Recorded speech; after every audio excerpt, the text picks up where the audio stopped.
The story begins on Riverine Island, a secluded paradise known for its enchanting summers. Each year, when summer arrived, the queen would handpick a group of young men to visit the island for a 3-month stay. But this wasn't just any vacation, it was a once-in-a-lifetime opportunity.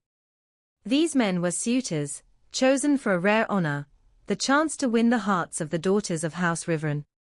The island only opened for suitors when the Riverine daughters turned 17, the age when they could choose their future husbands. They called it the magic summer. Leah Riverine, the fourth daughter of the house, had just turned 17, and she was ready.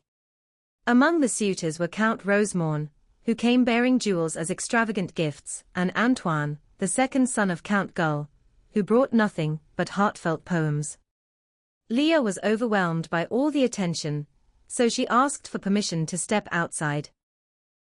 To breathe, to think, and to clear her head before making such a life-changing decision. As she wandered through the gardens, lost in thought, she encountered another suitor, Duke Julian Ryandel. A war hero, known for his pivotal role in winning the First Imperial War, Duke Ryandel carried himself with calm confidence. Leah was stunned, not just by his reputation, but by his striking presence. She asked if he was also just out for a walk. But the Duke had come for a different reason. He brought her a gift. A ripe, golden peach from his estate, freshly picked and glistening in the sun. With a warm smile, he offered to peel it for her and gently fed her a slice. As she took a bite, he said with a twinkle in his eye, "They say if you eat a June peach, you'll live forever." Leah laughed and teasingly asked, "Are you proposing to spend forever with me, Duke Ryandel?" He didn't answer, just gave her a quiet, mysterious smile. Leah blushed. Her heart fluttered. She couldn't help but imagine a fairytale ending, marrying Duke Ryandel and living happily ever after. But the dream shattered just as quickly. After that day, Duke Ryandel began avoiding her. He kept his distance. He never explained why. Confused and hurt, Leah turned her attention to Antoine, the kind, poetic soul who never stopped showering her with affection. And so the summer passed. On the final day of the magic summer, the suitors lined up for Leah's decision. Antoine promised her a lifetime of gentle love and warm hugs. Count Rosemorn tried to win her over with glittering jewels. But Duke Ryandel said nothing at all. Thinking with her heart, and swayed by kindness, Leah chose Antoine. She would later realize, it was the wrong choice. On her wedding day, her sister Bella asked her one last time, "Are you sure you love him?" Leah wasn't sure what love really was. But Antoine seemed sweet. So she smiled and said, "I'll be happy." Years passed. Leah was nearly 40 now. And the truth. That promise she made at 17, it was a mistake. Antoine, the man who once gave her flowers and poems, turned out to be poor, untalented, and powerless. He gambled away what little they had, chasing dreams that never came true. They lived in near poverty. When Leah suggested selling their land and moving back to Riverine Island, Antoine flew into a rage. He threw a plate at her. It scratched her cheek. But still, he clung to his pride. Then, one day, a knight from the Ryandel Duchy arrived with an offer. Duke Ryandel wanted to buy the orchard on their estate, immediately, and for a surprisingly high price. Leah didn't know why the Duke would want a remote orchard, but she didn't care. The money could give them a fresh start. But within 6 months, Antoine gambled it all away. They were back to nothing. One night, Leah brought soup to Antoine's room. He was sick, but he just screamed at her to leave. So she did. She walked alone under the moonlight. The lavender had started blooming, it always did around her birthday. She realized, she was 40. And miserable. Tears rolled down her cheeks, as she whispered a silent wish. If only I could go back, just once, to when I was 17. And somehow, she did. In a flash, Leah was 17 again. It was her second magic summer. She couldn't stop smiling. The weight was gone. Her heart felt light and free. As she wandered, soaking in the joy, she saw him, Duke Ryandel, just about to hand her that peach again. But this time, Leah remembered everything. After giving her the peach, history repeated itself. Duke Ryandel ignored her once more. Count Rosemorn, as always, smothered Leah with jewelry. Antoine's poems were still as childish and naive as ever. It felt like nothing had changed from her first life. But something was different. And soon, everything would take a turn. 3 months passed, and it was time for proposals. This time, Leah turned Antoine down. After everything she'd been through, she understood how vital money was. She figured, even if she didn't love Count Rosemorn, his wealth could at least shield her from the misery of poverty. She also thought, if she didn't love him, he couldn't hurt her. So in her second life, Leah chose Count Rosemorn. But once again, she was wrong. Count Rosemorn treated her like a fragile jewel, something to be locked away and guarded. He kept her confined to a luxurious room that felt more like a vault than a home. Servants were ordered to doll her up constantly, but no one ever asked what she wanted. He never cared about her interests, her dreams, or even her comfort. On her 40th birthday, Count Rosemorn arrived with other women, clearly not just for the celebration. He coldly wished her happy birthday, and then told her the banquet was cancelled due to an urgent business trip.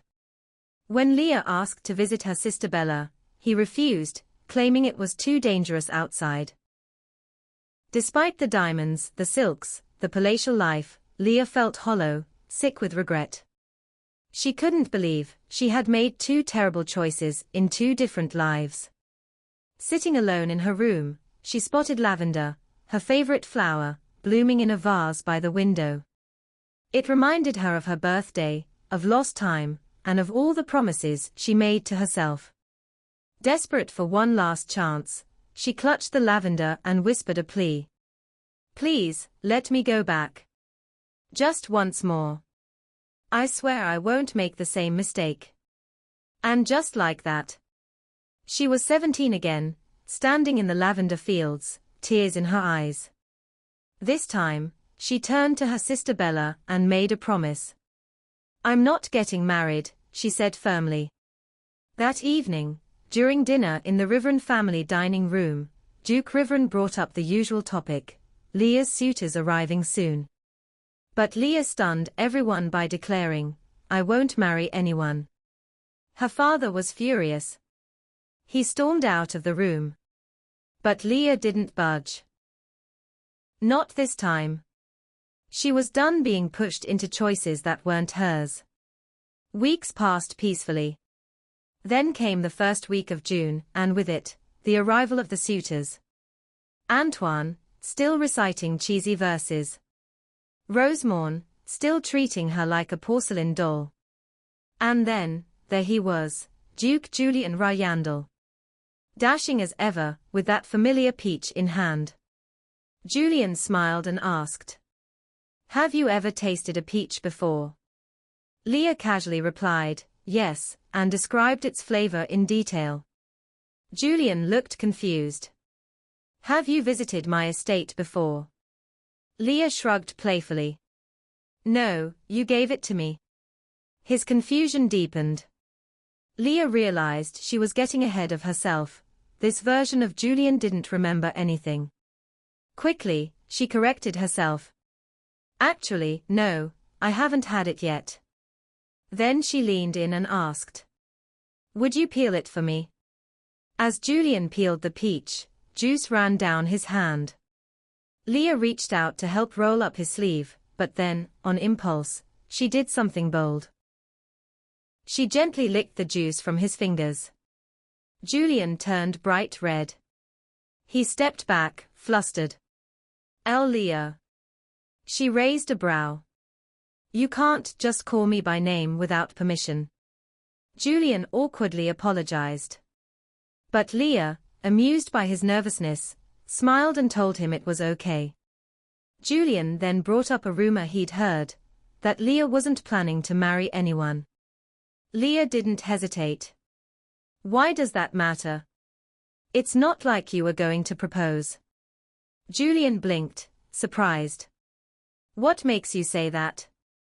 Leah shrugged. You never proposed in my previous lives. You always avoided me. I just assumed you weren't interested. Julian was speechless. To lighten the mood, Leah said, Don't worry, I'm not mad. We barely talked. It's not like we had time to fall in love. She watched his reaction carefully. He looked intrigued.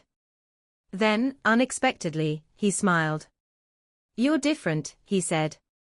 You speak like someone with both past and future in your eyes.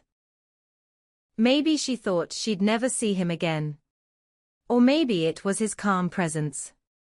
But for the first time, Leah told someone the truth. She shared everything, about her first life, her second life, and the mistakes she made in both. Secrets she had never spoken aloud.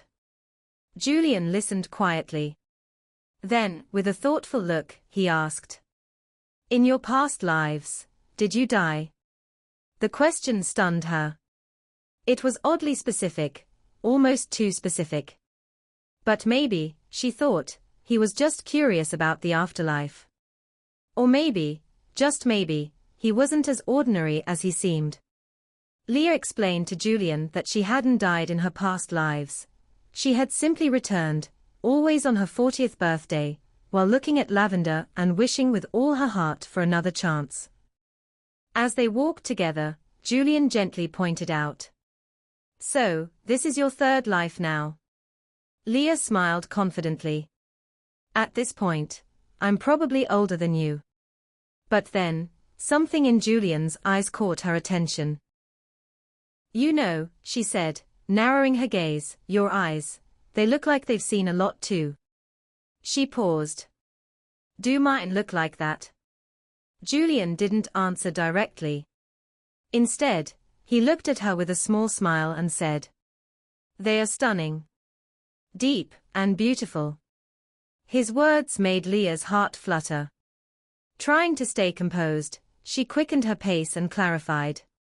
What I meant was, my eyes have changed. They hold more secrets now than when I was younger and naive. She added, almost as a reflection.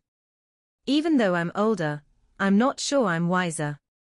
Age doesn't make someone a better person. Then she gave an example close to home, her father. My dad's older than anyone I know. But he's not exactly kind or wise. Julian chuckled and nodded. I get that. My father worked in the palace. He was always too busy, and then he died when I was still young. He looked off into the distance. I barely remember him, except for one thing. Whenever he was home, he'd take my mother and me on long walks. Then, in a quiet, unexpected moment, Julian wrapped his arms around Leah in a gentle hug. She froze, cheeks burning. As they pulled apart, he smiled and said, That's the kind of hug my father used to give my mother. Before Leah could fully react, a familiar voice called out her name. It was her nanny, frantic as always, followed closely by Julian's servant, who reminded them to prepare for dinner. As they were about to part ways, Julian turned to her and asked, Would you like to walk again tomorrow morning? Leah nodded, smiling. I'd like that. Julian's eyes softened. Thank you for talking with me. It's been so long. Leah blinked. Wait, what do you mean so long? Isn't this our first walk together? Julian simply replied. It's been 23 years, for you. Leah laughed, amused by his strange yet charming sense of humor. Well, Thanks for seeing things from my point of view. Then, as if remembering something, Julian asked. Do you have a light blue dress? Leah lit up. It's my favorite one. He smiled and said. Would you wear it tomorrow? Sure, she replied without hesitation. Before leaving, Julian took her hand, kissed it gently and asked. May I go now? Leah couldn't look away as he walked off, her heart doing things she had told it not to. That night at dinner, she wore her light blue dress. When Julian arrived and saw her, he teased. Wait, aren't you supposed to wear that tomorrow? Leah just grinned. Well, wouldn't it be boring if everything went according to plan? Duke Riveren noticed something in the air, a spark between his daughter and the Duke, but he said nothing. The dinner began. The usual small talk filled the table. Duke Riveren led the conversation, with Antoine and Count Rosemorn nodding along aimlessly, pretending to care. Julian, however, barely touched his food. His eyes were fixed on Leah the whole time. Leah tried to ignore it. She looked away, scolding herself. You're not falling for him. You're not marrying anyone. Remember that. But when she glanced back, Julian was still smiling. Then, leaning closer, he whispered something only she could hear. And in that moment, Leah's heart skipped. She didn't know what he said. But she felt it. Something was different this time. And maybe, just maybe, fate had one more twist left to give. After the feast, Leah asked if she could stop by her room to grab something warm. Antoine and Rosemond immediately jumped in, both trying to be chivalrous, offering their coats. But Leah politely refused. I can manage, she said with a small smile. Then Julian stepped forward, gently draping his coat over her shoulders. I'll walk with you. It's dark. Antoine tried to object, quickly volunteering to escort her as well. But before he could take a step, Duke Riveren intervened. I need to speak with both of you, he said firmly, gesturing to Antoine and Rosemond. With that, Leah and Julian were left alone. As they walked, Leah casually remarked. I think my father likes you. Julian glanced at her and, out of the blue, asked. Do you like me too? Leah stopped in her tracks. Does it really matter? She asked, surprised. It does, Julian replied without hesitation. She was caught off guard. In her past lives, he had always kept his distance. But now, he looked at her with the kind of eyes that made her question everything she thought she knew. Earlier that evening, Leah had asked her nanny to prepare the blue dress Julian liked, but there'd been a mix-up. The staff thought Julian had requested the dress for the dinner itself, not the next day, and the maids jumped to conclusions. She's marrying Duke Ranel, they whispered. Leah had shut it down quickly, clarifying that she wasn't getting married. Not again. But now, standing next to Julian in that very dress, she was beginning to waver. Suddenly, Julian asked. What are you thinking about me right now? Leah looked away, unsure. I used to be annoyed by you. You always avoided me. But now, you seem like a good person.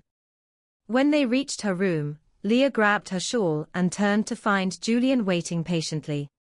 But before they left, he softly asked. Would you hold your shawl aside for a moment? Confused, she did as he asked. I just want to see you in that dress one last time, he said, his voice quiet but sincere. Leah playfully teased him. You're staring. Julian only smiled. Because you're beautiful. Leah couldn't help herself. Why did you want me to wear this dress? Have you seen me in it before? Julian hesitated, then nodded. I have. You wore it once before, and you looked just as beautiful then as you do now. That's when Leah began to notice the odd phrasing.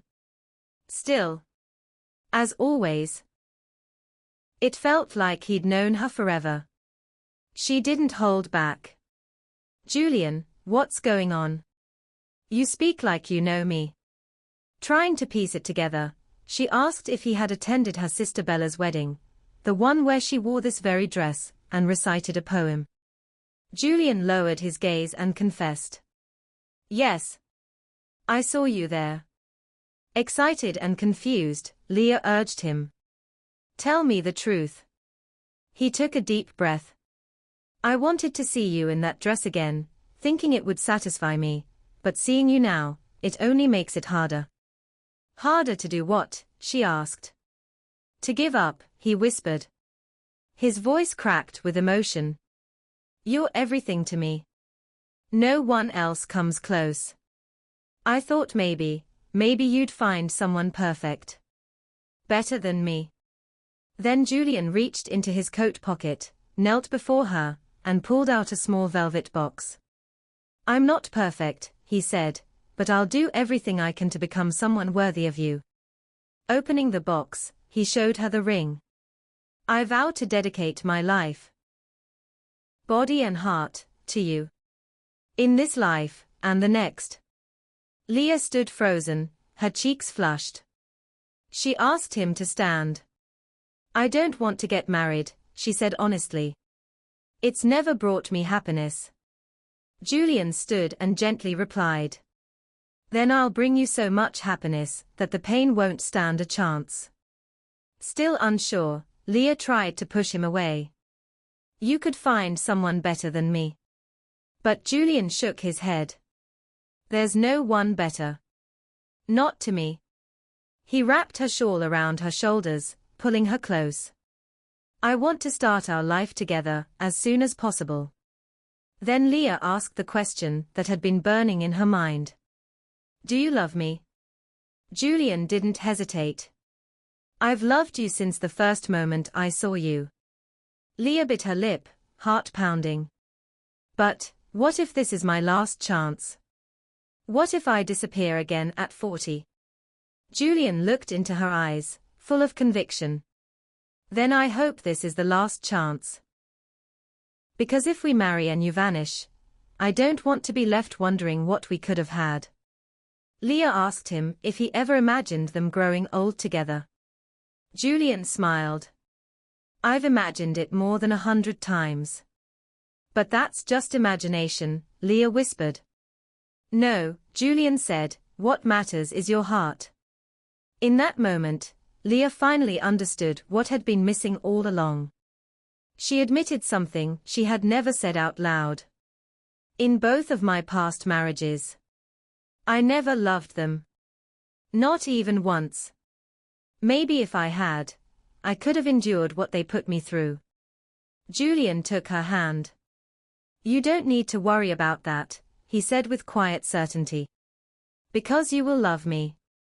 His sincerity made Leah's heart soften. And just like that, for the first time, the idea of marrying again didn't seem so terrifying. That night, as Leah lay in bed, memories of her past lives washed over her. In her first life, she married Antoine because he was kind, but her heart never felt anything real. In her second, she married Roseman for wealth, but ended up imprisoned by luxury she couldn't escape. But now, with Julian, everything felt different. After her experience with Antoine, Leah knew deep down she never truly loved him. And she realized how foolish it had been to believe that living without love would somehow make things easier. So when she finally decided she wouldn't marry again, Julian's words echoed in her heart. You will love me. And strangely, she felt butterflies. Even if she wasn't ready to admit it yet, something about him stirred her. The next morning, Leah looked exhausted, but she still went to see Julian. He lit up the moment he saw her. He brought up the proposal from the night before, and Leah gently told him that he might be waiting a long time for her answer. With a warm, patient smile, Julian replied, I'll wait. As long as you let me stay by your side.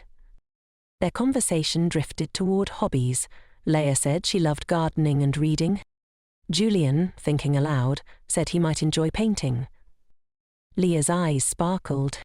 Then paint me. She didn't waste a second. With excitement, she gathered the tools and even changed into a new dress for the occasion. As Julian painted, their eyes met again and again, and each time he smiled. A little more. At one point, Julian laughed, teasing, "Your face turns redder every time I look at you. How am I supposed to find the right colours?" Blushing, Leah fumbled for an excuse. "It's just the heat."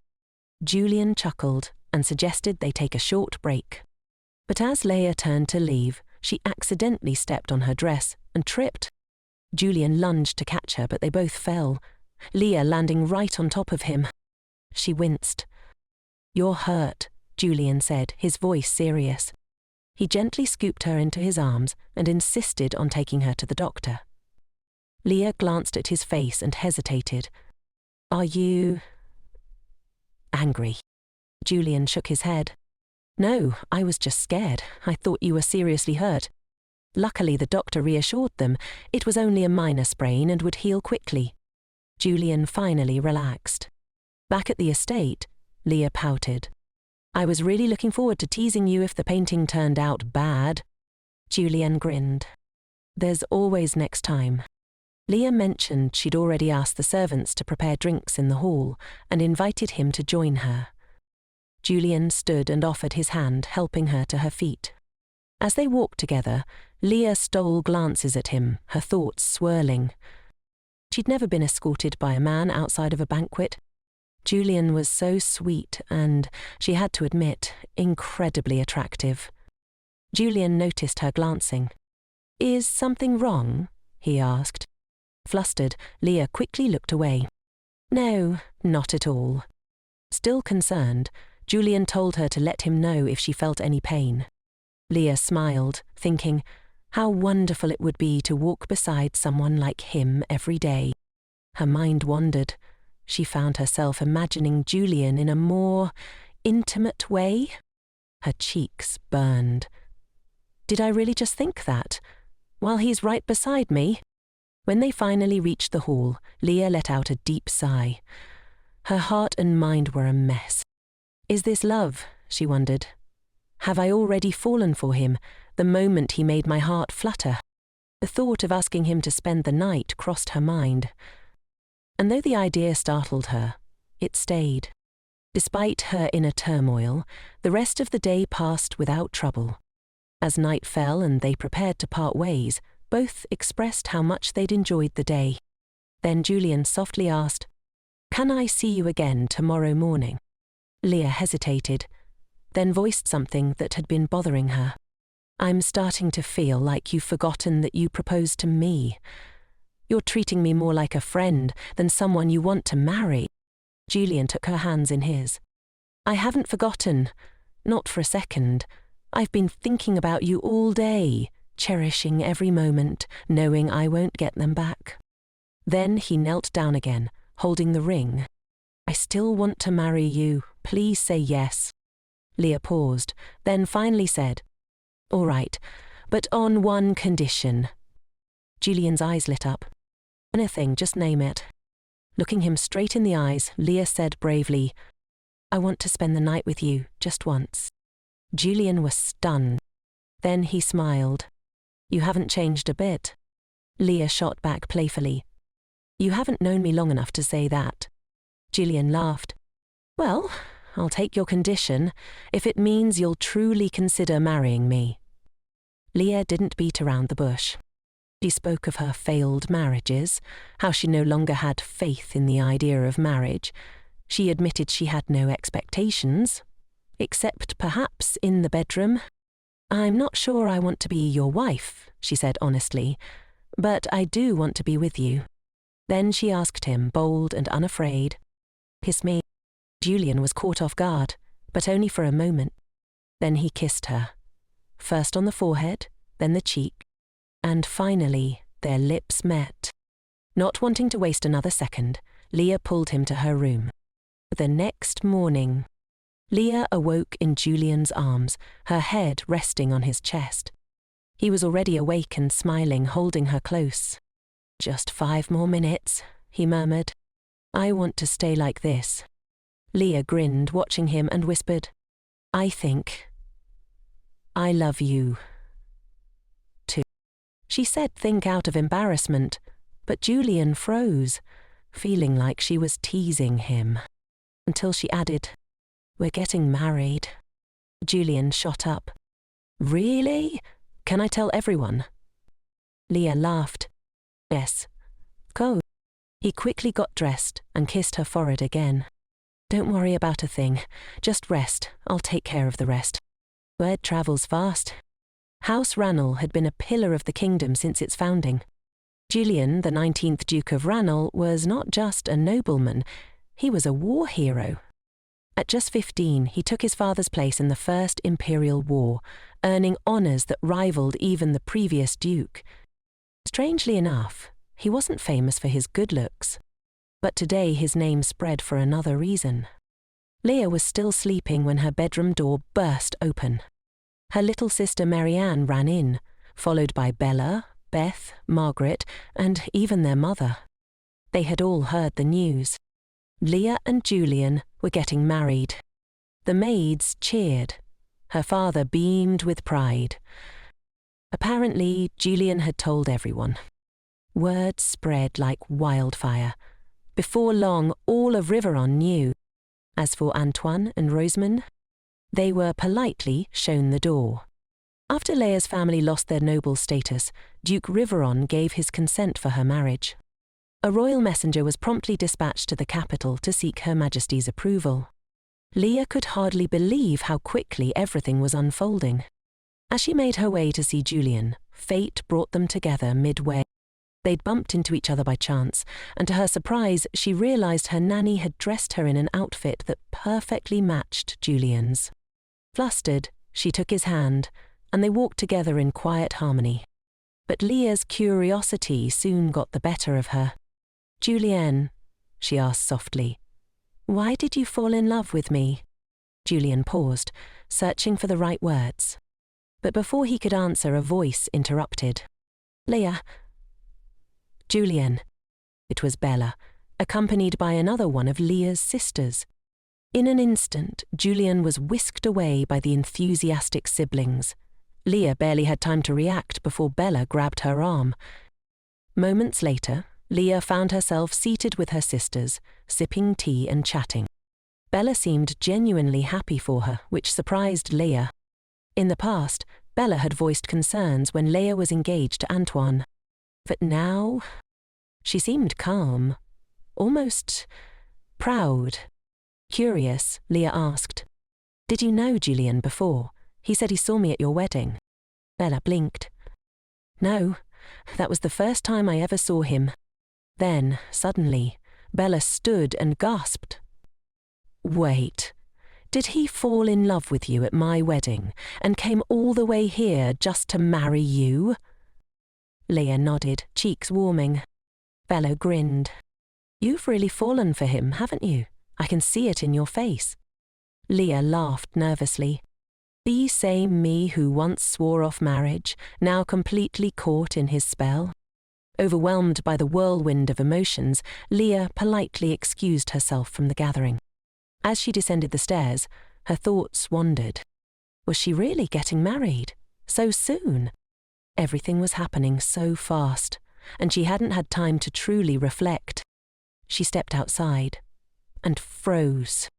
Julian was standing there, smiling warmly. "I have an idea," he said.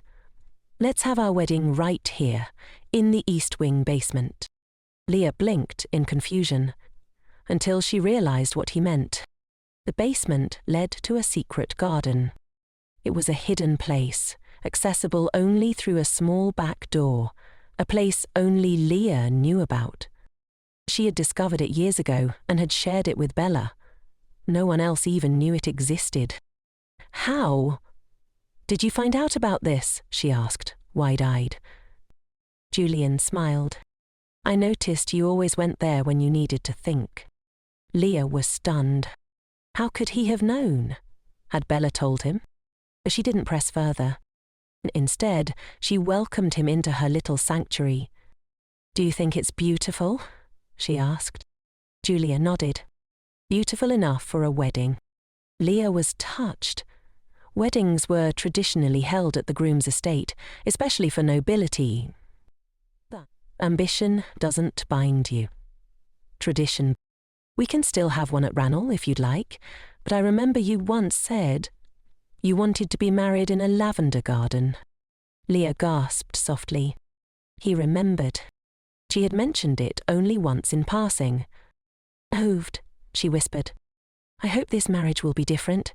Something that won't define my whole life, but will still be a part of something real." Julian took her hand. "Then let's make it real, in your way. How do you want it to be?" Leah smiled and listed the simple, heartfelt things she'd never had in her previous weddings. Julian listened closely, then gently embraced her from behind.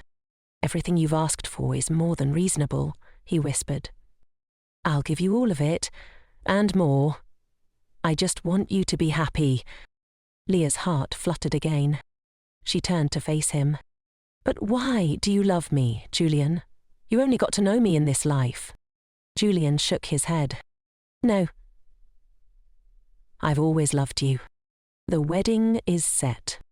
Later, when Bella found out the wedding was scheduled for next week, on Leah's birthday, she was shocked. "Wait, next week? On your birthday?" Leah nodded with a smile. "It was Julian's idea. I thought it would be nice to keep it simple, just my nanny and my sisters." Now that preparations had begun, Leah and Julianne were finalizing the details. When the topic of her dress came up, Julian suggested the blue one, the same dress he had once complimented. Leah tilted her head. "You really like that dress, don't you? Why?" Julian smiled. "Because I like you even more when you wear it." Lately, there had been a growing trend among noble families, especially those with high titles, to skip lavish ceremonies. Instead, they'd have their marriage officially certified by the Queen. It was faster, simpler, and still prestigious. Only nobles of a rank higher than Marquess could request this. So when Julian presented Leah with the official marriage contract, she knew this was serious. As she read through the document, her heart softened. Every single request she had made, every detail she had shared, was written in that contract. When she looked up, Julian was watching her quietly. "Is there anything you want from me?" she asked. Julian gave her a soft smile. "Just one thing. Stay healthy and always stay by my side." And finally, the wedding day arrived. A week later, Leah arrived at the secret garden, accompanied by her sisters and nanny. Her heart fluttered with anticipation. She wondered what Julian had prepared for their special day. To her astonishment, everything she had dreamed of was perfectly arranged. The flowers, the decorations, the warm sunlight filtering through the leaves. It was exactly as she had imagined. She was overwhelmed by how thoughtful Julian had been. Even the music playing was her favourite childhood song. It felt like a new beginning, like magic. Then Julian appeared, dressed elegantly, his presence calming and radiant. He greeted Leah with grace, gently kissed her hand and whispered a compliment that made her blush. "You look breathtaking." He then placed a royal jewel in her hair, a gift that sparkled with a brilliance that matched her glow. With everything in place, Julian took her hand, and together they walked down the aisle. As they reached the altar, Julian turned to her and said, "Oh, I've been waiting for this moment, what feels like lifetimes. Out of all the souls that ever existed, I chose you. And despite the pain, the waiting, the unknowns, I've never once regretted it. Even if life rewound and began again, I would still choose you every single time." Leah's heart overflowed. She had no doubt anymore. She too would choose him again and again in this life and the next. A priest, brought by Julian, offered his blessings. He spoke of love binding them together, of enduring hardships side by side, and of finding happiness in the end. With gentle smiles and steady voices, they exchanged vows and sealed their union with a loving kiss. Time seemed to fly after the wedding. Leah and Julian rode by carriage to the capital, where they had an official audience with the Queen. Their marriage was formally approved. From there, their journey continued until they reached the Ral estate, Julian's home. As they approached, Leah noticed a tall fence near the river and wondered about its purpose. Inside the manor, she was stunned. The interior had been decorated to perfectly match her tastes. It felt like a dream she had unknowingly stepped into. Yet the image of that high fence lingered in her mind. Later, unable to hold back her curiosity, she asked Julian about it. He hesitated for a brief moment, then gently stroked her hair and replied, "Someone once fell into the river and didn't survive." Leah blinked. "They died?" Julian simply smiled, smoothly changing the subject. "You've been so busy looking around, I was starting to feel a little jealous. I wish you'd spare me some attention too." Leah raised an eyebrow, amused. "Jealous? You? With that face? I'm sure you've had plenty of admirers." But Julian looked serious. "No games, Leah. I've only ever had eyes for you." He leaned in, close enough for her to feel his breath. "You can believe me, or not. That choice is yours." Leah was left speechless, torn between laughter and awe at his sincerity. 3 months passed at the Ral estate, and to Leah's relief, she had grown to enjoy her new life. Julian remained kind and attentive, and despite her initial hesitation, she felt safe with him. But now Julian was away, travelling through the countryside to inspect his other estates. Without him, Leah found herself feeling a little lonely.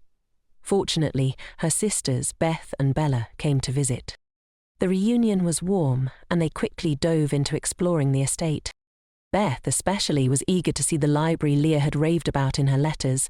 It exceeded her expectations, with towering shelves and an impressive collection of rare books.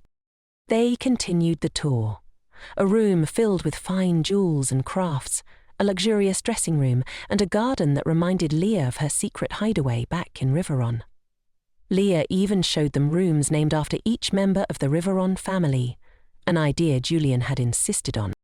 But when Beth asked about Leah's room, she smiled and said she didn't have one.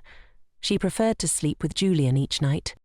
As they wandered further, Beth spotted a locked door and couldn't resist asking what was behind it. Leah shrugged. Julian said it's just a dusty old storage room, full of clutter, nothing special. Beth raised an eyebrow, then grinned mischievously. What if he's hiding something? A secret stash? Or maybe a secret woman? Bella gasped. Beth laughed it off, saying she was only joking. But the thought lingered in Leah's mind. All week, she couldn't stop thinking about that locked door. Julian had never given her any reason to doubt him. He was always so warm, so open. Still, something about that room tugged at her curiosity. What could be inside? The day Beth and Bella left, Leah stood in the hallway, alone again. The estate was quiet, too quiet. She looked at the locked door. Maybe it's nothing, she told herself. But her feet moved before her thoughts could stop them. Just a quick peek, she decided, and with that, she reached for the handle. Julian never tried to hide the key to the locked room. It was always right there in his office drawer. This casualness made Leah believe there was nothing particularly secretive about it. But curiosity has its own gravity. One afternoon, unable to resist any longer, Leah took the key and opened the door. To her surprise, the room was far cleaner and more orderly than she expected. It was quiet, almost sterile. Not the dusty storage space Julian had described. She brought in a lantern and looked around. That's when her eyes landed on a large board mounted on the wall. It was covered in writing, a list, cold and clinical. detailing various causes of death. High fever, lightning strike under the walnut tree, marriage, overturning near the river bridge, drowning in the estate lake, falling from the east tower, attack by unknown, unsal. The mention of the lake sent a chill through Leah. Julian had once mentioned someone drowning there. Her breath caught in her throat.